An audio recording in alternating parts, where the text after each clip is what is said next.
नमस्कार विद्यार्थी मित्रांनो, सुस्वागतम. मी SR संधी शाळा MHPGS संकेश्वर, तालुका हुक्केरी आणि शैक्षणिक जिल्हा चिकोडी. मुलांनो, मी तुम्हाला इथे एक छोटंसं कोडं घालणार आहे. हा एक विद्यार्थी शाळेला चाललेला आहे आणि शाळा त्याची ह्या टोकाला आहे आणि येताना एक मार्ग आहे. तो एक निश्चित मार्ग आहे, पण बऱ्याचशा मार्गामध्ये अडथळे आहेत. तो अडथळे नसलेला मार्ग शोधत शाळेला कसा बरा पोचेल शोधा बघूया. या चित्रामध्ये एक असा मार्ग आहे. येस.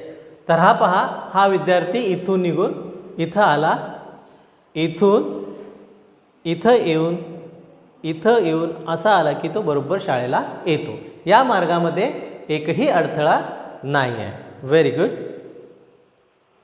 तर आता सांगा बघा, आपला देश कोणता सगळ्यांना माहीत आहे. आपण ज्या देशामध्ये राहतो तो आपला देश भारत. Very good. आपल्या देशाची राष्ट्रभाषा कोणती? आपल्या देशामध्ये कोणती भाषा जास्त बोलली जाते किंवा आपल्या देशाची राष्ट्रभाषा एक आहे, तुम्हाला माहीत आहे? यस, सगळ्यांना माहीत आहे की आपल्या देशाची राष्ट्रभाषा आहे हिंदी. ओके. आता थांब, स्लाइड चुकलेत का काय बघ, एक मिनिट पॉज करा.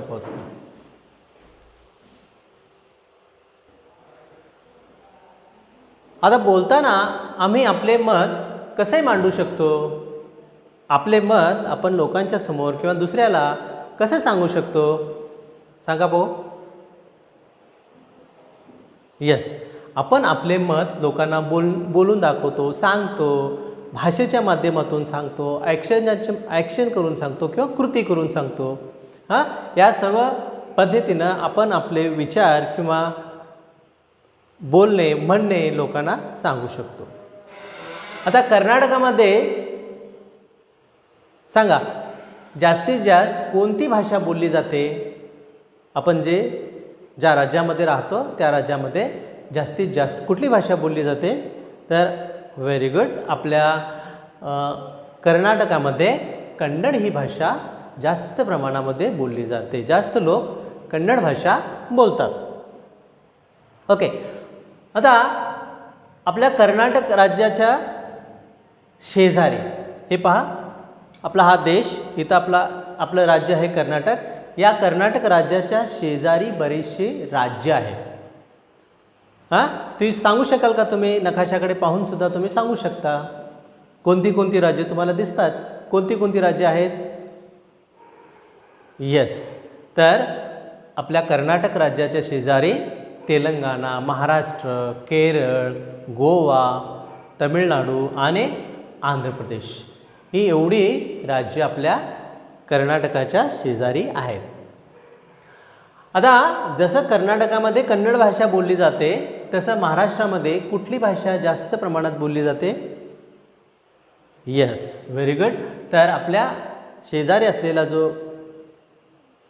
आपल्या शेजारी असलेले जे राज्य आहे त्यामध्ये महाराष्ट्रामध्ये मराठी भाषा जास्तीत जास्त प्रमाणात बोलली जाते. ओके. भाषा आम्हाला किती गरजेच्या आहेत का? आपल्या भाषेची आपल्याला काय गरज आहे? तर आपले भाव सांगण्यासाठी, आपल्या भावना सांगण्यासाठी, आपल्या मनातलं जे आहे ते सांगण्यासाठी किंवा एखादा विचार सांगण्यासाठी, मांडण्यासाठी आपल्याला भाषेची खूप गरज आहे. तर या भाषेची गरज आपल्याला कशी पडते? राज्यांच्या मध्ये भाषा कशा जुळलेल्या आहेत, कशा एकत्र केल्या जातात किंवा त्या दोन्ही भाषांच्या मध्ये काय साम्य आहे हे आपण भाषा बांधव्य या पाठातून शिकूया. तर या पाठाच्या लेखिका आहेत डॉक्टर संध्या देशपांडे. संध्या देशपांडे ह्या मूळ बेळगावच्या आणि बेळगाव महाविद्यालयातील RPD महाविद्यालयामध्ये आजसुद्धा ते मराठीच्या विभाग प्रमुख म्हणून काम करत आहेत. त्याने बरेचसे नाटकं लिहिली, कादंबऱ्या लिहिल्या, अनुवाद केले आणि आजसुद्धा त्या बेळगावमध्ये एक नावालौकिकाला आलेल्या प्राध्यापिका किंवा लेखिका किंवा समाजसुधारकसुद्धा आहेत. पॉज करा जरा. मी काठी ठेवायला. मी हा पाठाचं प्रकट वाचन करणार आहे. तुम्ही पान नंबर 71 काढा आणि मी जसं वाचतो त्या पद्धतीनं तुम्ही बोट ठेवून पुढं चला. भाषा बांधव्य, डॉक्टर संध्या देशपांडे. भाषेचा इतिहास हा त्या भाषिक लोकांच्या समस्येचा इतिहास मानला जातो.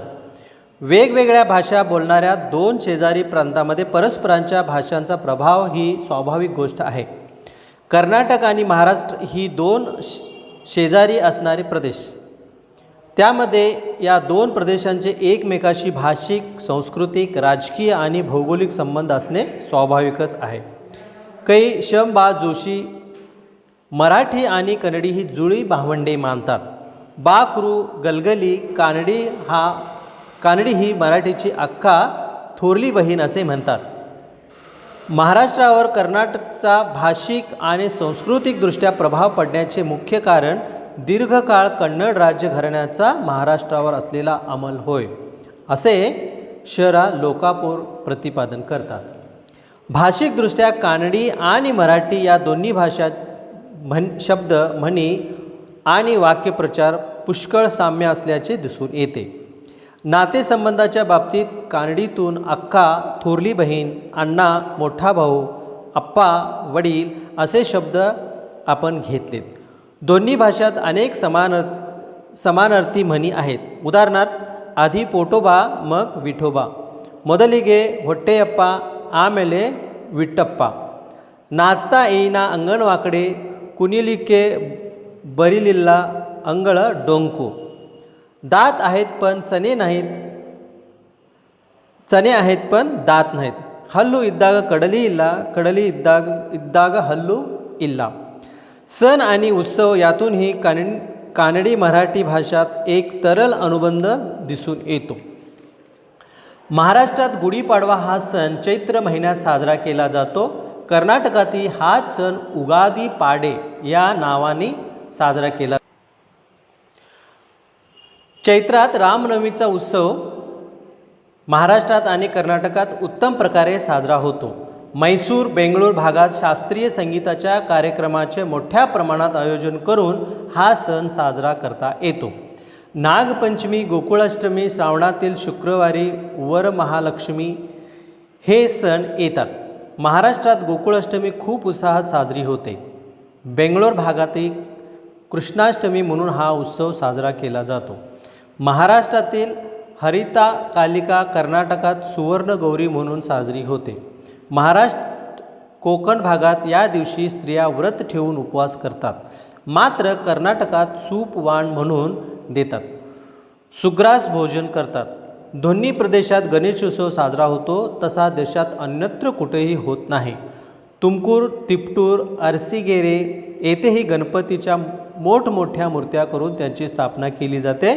तसेच सरस्वती रिसबूड सांगतात. मैसूरच्या दसऱ्याचे देशविदेशातील लोकांना आकर्षण वाटत आले आहे. दोन्ही प्रदेशात दिवाळी साजरी केली जाते. संक्रांतीला कर्नाटकात संक्रमण हब्ब म्हणतात. महाराष्ट्रात होळी, रंगपंचमी साजरी करतात. धारवाड, हुबळी भागात कामदहन होते. रती कामण्णाच्या मूर्ती बसवून त्यांची पूजा केली जाते. स्नेहभाव वृद्धिंगत करणारे हे सण आणि उत्साह दोन्ही प्रांतात सारख्याच आनंदाने, उल्हासाने साजरे होतात. कन्नड व मराठी संतांमध्ये समानता असलेली दिसते. कन्नडचे ज्येष्ठ पुरंदरदास व मराठीचे एकनाथ संत हे समकालीन होते, समवयस्क होते. एकनाथांचा नातू मुक्तेश्वर यांनी ज्येष्ठ कन्नड कवी कुमारव्यासांच्या व्यास भारताचा मराठी अनुवाद केला आहे. लोकभाषेत साहित्य निर्मिती हे दोन्ही भाषांतील संतांचे वैशिष्ट्य. महात्मा बसवेश्वर म्हणजे तर महाराष्ट्र कर्नाटक यांच्या अतूट अनुबंधाचा एक सेतूच होय. पंढरपूरची वारी म्हणजे परस्पर विचार विनिमयाचे सहकार्य भावनेचे उत्तम उदाहरण आहे. दासरेंदर पुरंदरदास म्हणून दास साहित्यात पुरंदरदास ओळखले जातात, तर तुका झालेसे कळस अशी तुकाराम महाराजांची ख्याती आहे. विठ्ठल हे दोन्ही लोकांचे आराध्य दैवत होते. गुरुचरित्र लिहिणाऱ्याची भाषा कानडी होती. तत्वोपासना ही या दोन प्रांतांना जोडणारा दुहा आहे. ज्ञानेश्वरांच्या मराठीवर जसा कानडींचा प्रभाव आहे, तसेच कुमारव्यासांच्या भारतावर मराठीचा प्रभाव आहे. वीर, शौर्य, सामर्थ्य, विस्तार, जान अशा शब्दांना त्यांनी पण मराठी प्रत्यल्प लावून वीरपण, जाणपण असे शब्द आपल्या काव्यात जोडले आहेत. कन्नड नाट्यपदाचा मराठी नाटकावरही प्रभाव पडलेला आहे. तसे मराठी कादंबरी वाङ्मयाचा कन्नड कादंबरी वाङ्मयावर प्रभाव पडलेला आहे. मराठीतील दलित साहित्य व कन्नडमधील बंडाय साहित्याचा अनुबंधही सर्वश्रुत आहे. गळगनाथ म्हणजे व्यंकटेश तिरको कुलकर्णी यांनी कमलकुमारी या नावाने गड आला पण सिंह गेला या ह ना आपटे यांच्या कादंबरीचा अनुवाद केला. आपटेंच्या वज्रघात, उषक्काल, सूर्योदय, अफजल खान वध या कादंबऱ्या कर्नाटकातही लोकप्रिय होत्या. कर्नाटकाला 8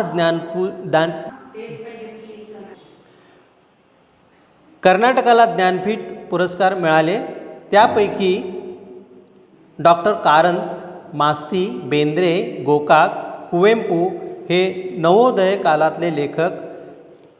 यातल्या कारंत, बेंद्रे, गोकाक यांच्यावर महाराष्ट्राचा प्रत्यक्ष अप्रत्यक्ष प्रभाव पडलेला दिसतो.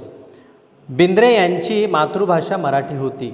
शिवराम कारंत यांनी अगदी तरुण वयात एकच प्याला या गडकरींच्या नाटकाचा निशा महिमे हा कन्नड अनुवाद केला होता.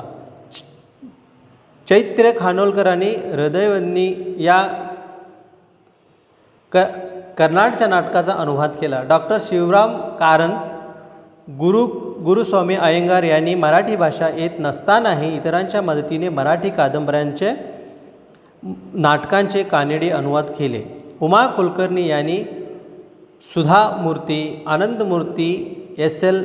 भैरप्पा अशा अनेक साहित्यिकांच्या कृतीचे अनुवाद करून या साहित्यिक अनुबंध दृढ केला आहे.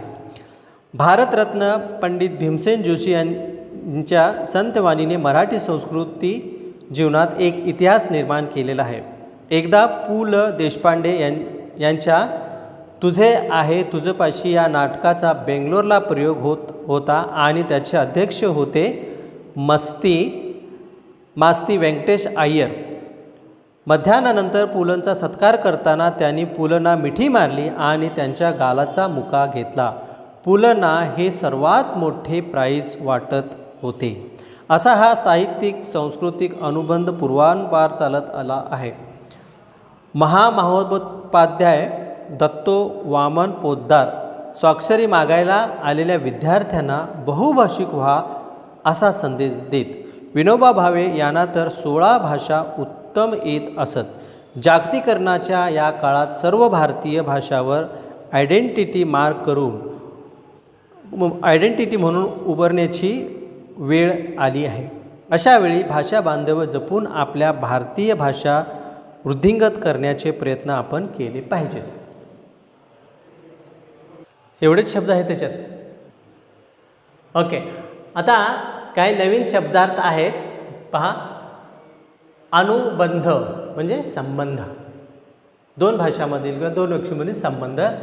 पूर्वांपार म्हणजे वर्षापासून, खूप अशा वर्षापासून आलेलं म्हणायचं पूर्वांपार. ख्याती असणे, प्रसिद्धी असणे. एखादा व्यक्ती प्रसिद्ध असेल, लोकप्रिय असेल, प्रसिद्ध असेल तर त्याला आपण म्हणतो ख्याती असणे.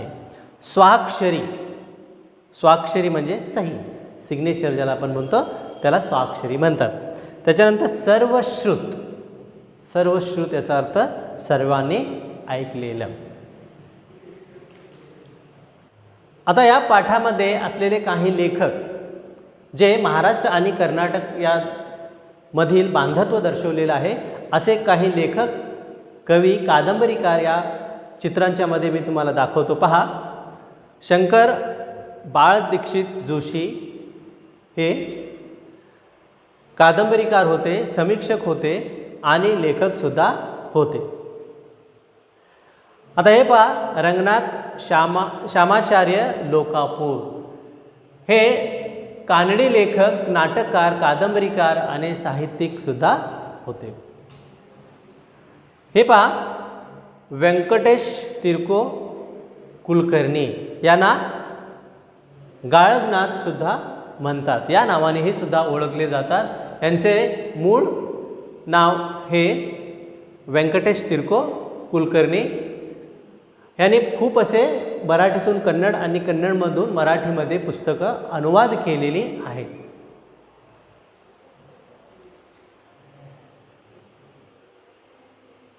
चिंतामणी त्र्यंबक खानोलकर. चिंतामणी त्र्यंबक खानोलकर हे नाटककार, कादंबरीकार असून थांबा तर यांना आरती प्रभू या नावाने ओळखले जाते. यानंतर पहा, दत्तो वामन पोद्दार हे प्रसिद्ध इतिहास संशोधक, उत्तम वक्ते,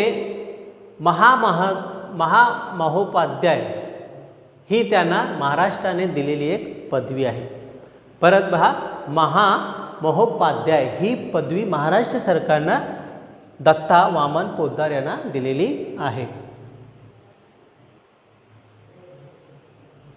थांबा, हे एक सांग हे ओके. आता मी पाठाचं थोडक्यात स्पष्टीकरण करणार आहे. ते पहा, कन्नड आणि मराठी या दोन्ही भाषांच्या मध्ये बऱ्याचशा म्हणी, शब्द हे एकच अर्थाने वापरले जातात. इथं बघा, मराठी आणि कन्नडमध्ये हे कसे वापरले जातात. आधी पोटोबा मग विठोबा. कन्नडमध्ये अगदी सेम रीतीने त्याच पद्धतीने मोदलिगे ಹೊಟ್ಟೆಯಪ್ಪ आमेले विठप्पा असं म्हटलं जातं. त्याच्यानंतर नाचता येईना अंगण वाकडे हे कुणीलिके बरिलिल्ला अंगळ डोंकू असं म्हटलं जातं. नाचता येईना अंगण वाकडं ह्या म्हणी सहज आपण जसं मराठीमध्ये म्हणतो तसं कन्नडमध्ये सुद्धा म्हटल्या जातात. त्याच्यानंतर दात आहेत पण चणे नाहीत आणि चणे आहेत तर दात नाहीत हे सुद्धा कन्नडमध्ये हल्लू इद्दाग कडली इल्ला, कडली इद्दाग हल्लू इल्ला असं म्हटले जातं. आणि जसं आपण मराठीमध्ये बोलताना ह्या म्हणी वापरतो तसं कन्नड भाषिकसुद्धा कन्नड बोलताना हे समान अर्थाच्या म्हणी वापरतात. त्याचबरोबर काही शब्द आहेत. आता आपण मराठीमध्ये अक्का हा शब्द वापरतो.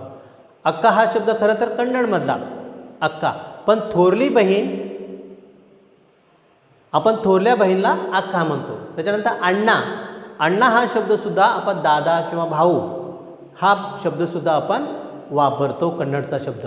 त्यानंतर तसंच आप्पा, आप्पा हा कन्नड शब्द, पण मराठीमध्ये सुद्धा आपण आप्पा म्हणजे वडील हा शब्द काही वेळेला वापरतो. आता पहा, सणांच्या मध्ये सुद्धा कसं साम्य आहे. तर हा गुढीपाडवा, गुढीपाडव्याला कन्नडमध्ये युगादी पाडे असे म्हणतात. तर हा सण चैत्र महिन्यामध्ये येतो. मराठीमध्ये चैत्र महिना हा सुरुवातीचा महिना आणि हा गुढीपाडवा हा सुद्धा सुरुवातीचा पहिला सण. तर हा गुढीपाडवा हा सण फार मोठ्या उत्साहानं आणि उल्हासानं महाराष्ट्र आणि कर्नाटकामध्ये करतात. या दिवशी कडुलिंबाचं सेवन करून घरासमोर रांगोळी काढतात, घरासमोर अशी गुढी उभी करतात, पंचपक्वानं करतात, नवीन कपडे घेतात आणि गुढीपाडवा महाराष्ट्र आणि कर्नाटकामध्ये खूप मोठ्या प्रमाणामध्ये साजरे करतात.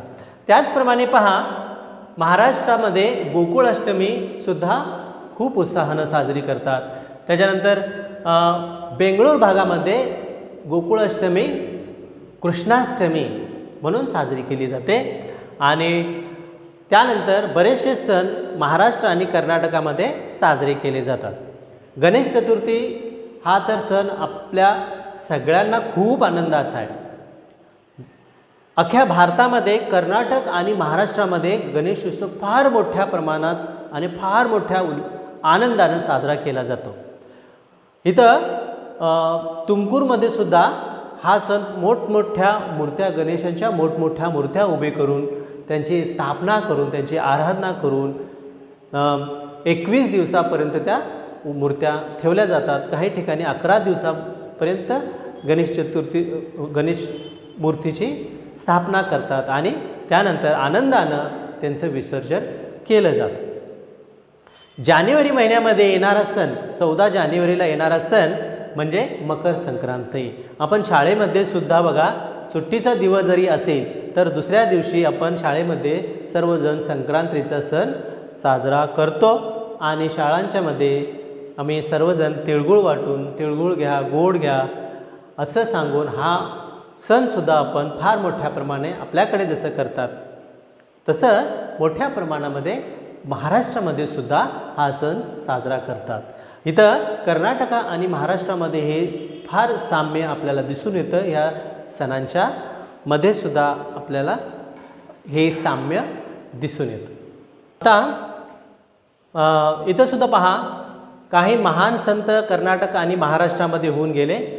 तर हे संत पुरंदरदास कर्नाटकातील एक महान संत, त्याचबरोबर संत एकनाथ हे महाराष्ट्रातील होऊन गेलेले एक महान संत होते. हे दोघे पण समकालीन आणि समवयस्क होते.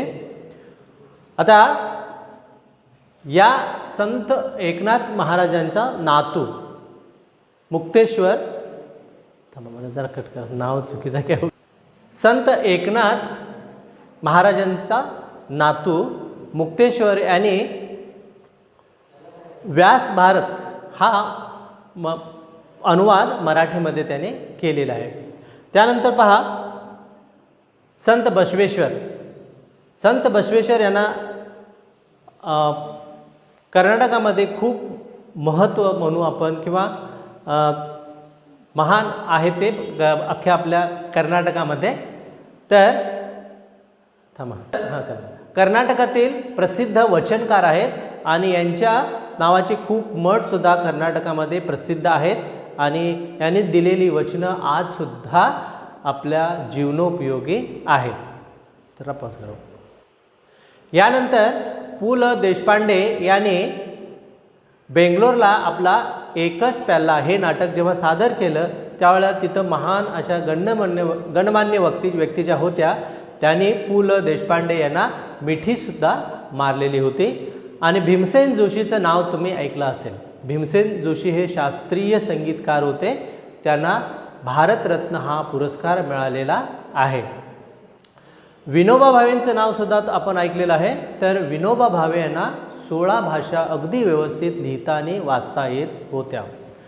यानंतर पहा की एवढं सगळं पाहिल्यानंतर आपल्याला असं वाटतंय की 2 प्रांत, 2 राज्य जर एकत्र जुळून असतील तर त्यांचा परिणाम ह्या सगळ्या भाषांच्यावर, वाङ्मयावर, सणांच्यावर आणि सर्व इतर गोष्टींच्यावर पडत असतो.